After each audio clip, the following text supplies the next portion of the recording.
Assalamu alaikum. May peace be with you, and a very good evening. It was 2007 when we would hear the news of the bomb blasts, explosions, suicidal attacks. We would call each other if we are safe, and then would take a sigh of relief that our loved ones are not amongst the victims. The violent extremist groups in Pakistan, internationally known as Taliban, cited Islam for verifying and validating their extremist narratives and their violence. The extremist narrative, which is against the message and preaching of peace, tolerance, given in the Quran and then practiced by our Prophet Muhammad sallallahu alaihi wasallam. Till this date, 67,400 civilian, 7,400 security personnel have lost their lives in terrorist attacks in Pakistan. I, Mossarat Qadeem, who as a university professor would teach the theories of conflict transformation and peace building, felt the need and responsibility to take those theories out of the classroom into the practical field. Because it was the youth of my homeland who was the target of extremist groups. It was my soil that was witnessing the bloodshed on daily basis. So we started a movement from the platform of my organization that's called Let's Live in Peace. And we engaged students, youth, and women in the communities to understand why someone would blow up oneself or kill innocent people and bring havoc into the lives of the people. I can claim that I am the pioneer, a global pioneer in identifying the mother as a strategic source of approaching her son and preventing radicalization. Why mother or women? Let me tell you a story. Swat, it's a district in one of the provinces called Khyber Pakhtunkhwa in Pakistan, the area that borders Afghanistan. It was partially controlled by Taliban between 2004 and 7. And in 2007, the military operation was carried out.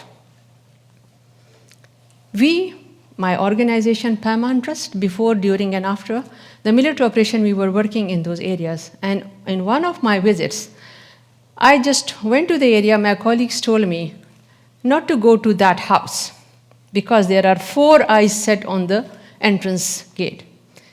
Knowing myself, I just took the challenge and went into the house and found a middle-aged woman surrounded by many women. And I started a conversation with them. They took me for a journalist. And the middle-aged woman started telling me that her son is innocent. Her son Alam is innocent. She is innocent. She's being chased after. And after listening to her story, I just promised her that I am going to help her and her son. From her house, I went straight into a military compound to meet the brigadier who was commanding the area. He was surprised to see a woman in that conservative society in a military compound, and that too without a prior appointment. He asked me respectfully what he can do for me, and I told him the story of the woman. He asked, "Are you talking about Alam's mother?" And I said, "Yes." He said, "You know, Alam detonated a remote control device from his rooftop, killing 7 military personnel, including a major." That was the moment that triggered my imagination that I need to work, I need to educate the women who don't know what is happening in her own house, that I need to work with and through women and mothers. But then it was a challenging task how in those conservative society of Pakhtunkhwa we can take out women for what? For the training in preventing violent extremism? It was unthinkable. We made it thinkable by actually developing the trust relationship not only with their male relatives, but the community influential leaders, including the local imams. Starting with the micro-entrepreneurial training, we had to attract these women. We also started building their critical thinking, we build their capacity in critical thinking, and giving them the alternate narratives to extremist narrative, which was based the text within the context of the Quran, and also give them what are the early signs of violent extremism in an individual and in a community. Also, we gave them the skills of negotiation and mediation. After the training, these women would become the member of a platform that we gave them. It's called Tolana.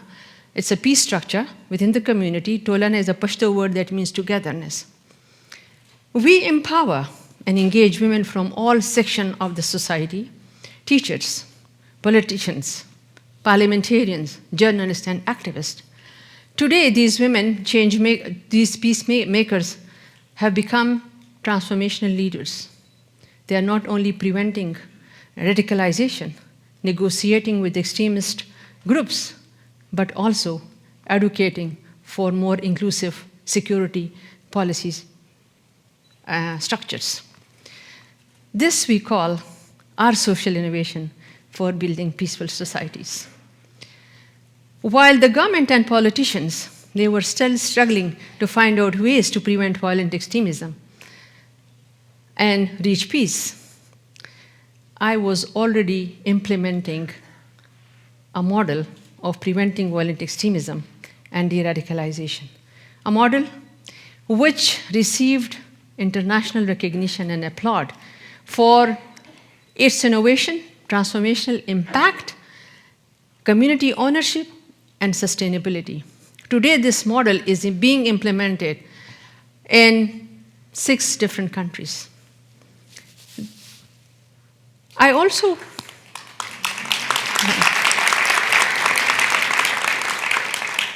and I try to link my local social innovative peace initiative to the global through the forums like this for the benefit of all. I also would like to emphasize that turning a normal young boy into an extremist one is a transformative process. I call it a battle of the hearts and minds. So we had to adopt the de-radicalization process, which is transformative. And that's how we de-radicalized 1,491 radicalized youth who lost their direction in life. We not only give them a new aim in life, but also make them active citizens with positive thinking. Today, some of them have become the elected leaders in their communities. They are resolving their own feuds and addressing the issues which they raise in their communities. This is transformation that has occurred over a period of time. I can claim that my organization, Paman Trust, who started this movement, non-violent movement, for addressing violent extremism in the conflict-prone areas of Pakistan, we actually prevented 6,000 youth and 700 women from joining the extremist groups. And we reached out. So far, we have reached out to more than 200,000 people in the community, making them vigilant how to address the issue of violent extremism at different levels. I think it is important to understand. It is important, finally, I would like to say, 3 points that I really want to think of.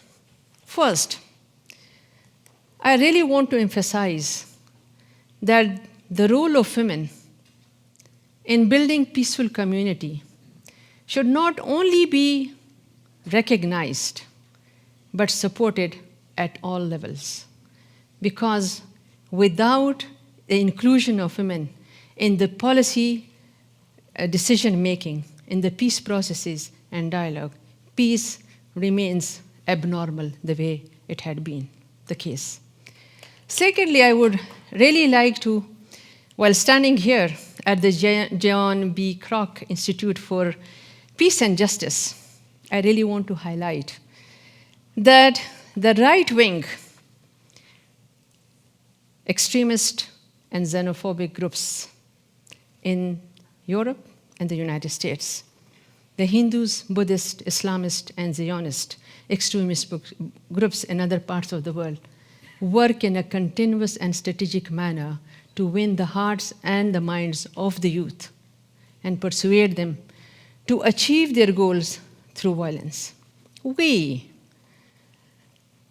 call ourselves the moderate, progressive, global citizens. Are we doing anything to address that issue? Do we have a solution? Yes, we have a solution.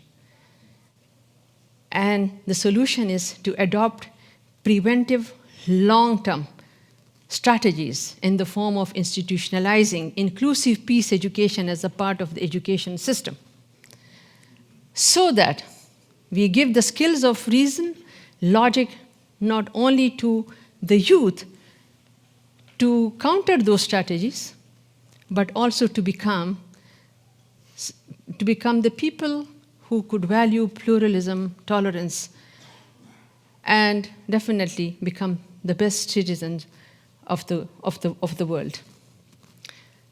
Lastly, I would just say that if we really want to have peace in our home, in our communities, in our state, in our cities, and globally, we need to become a part of a movement. The movement that would start from ourselves and can become a global movement to understand each other and build peace within our own communities and across the globe. Let's continue our education effort for creating social awareness for building global harmony. Thank you.